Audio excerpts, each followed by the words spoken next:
Hey guys, Callista here with Avalily Permaculture and the Earth Skills Institute. I'm here again in my greenhouse because it's apparently my favorite place to film at this time of the year because it's toastier than everywhere else. So today I am here because I had a question about greenhouse bed depths. So folks are wondering how deep they should make their raised beds in their greenhouse. The classical permaculture answer for everything is it depends. So what it depends on is what kind of resources you have available to you, and what you want to be growing in there and how well you want your plants to be doing.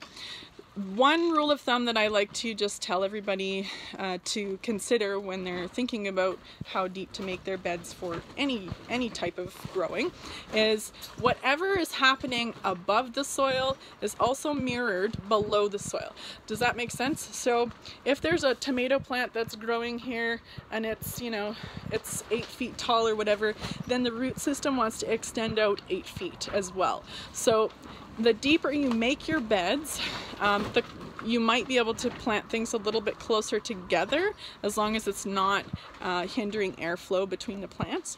And if not, then if you have shallower beds, then you just need to think about that when you're spacing your plants to make sure that you're putting them a little farther apart because those root systems are going to probably spread out more.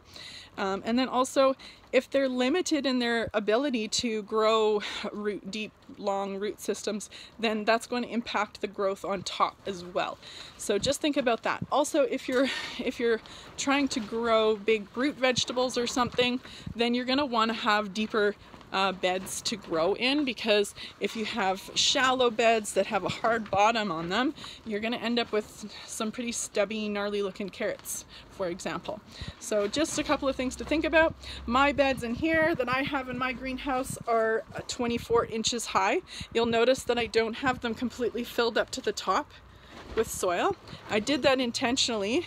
One, because I had soil here from pre-existing greenhouse beds from my old greenhouse before I built this one that I reused in these beds, and I wanted to make sure that I left a little bit of room in order to be able to keep top dressing with compost, because I do that regularly in here twice a year, and it does build up over time.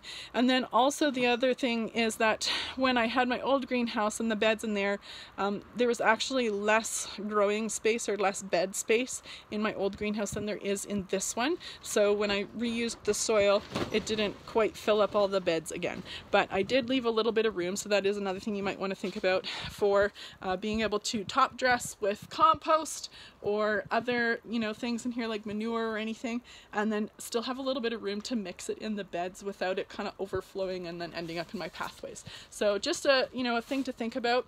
Another thing from an ergonomics perspective, if you have your beds nice and tall, it's really easy to work them.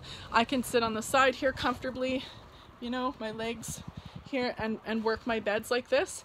Or if I'm, not sitting on the side and I'm standing up, I don't have to bend over as far in order to work my beds, especially if I'm using tools and things. So just think about that as well when you're planning your beds for your greenhouse or your garden.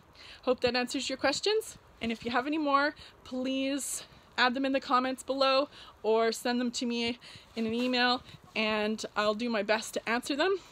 Please share and subscribe to my channel if you are liking my content. Thanks for watching, guys. Peace and love.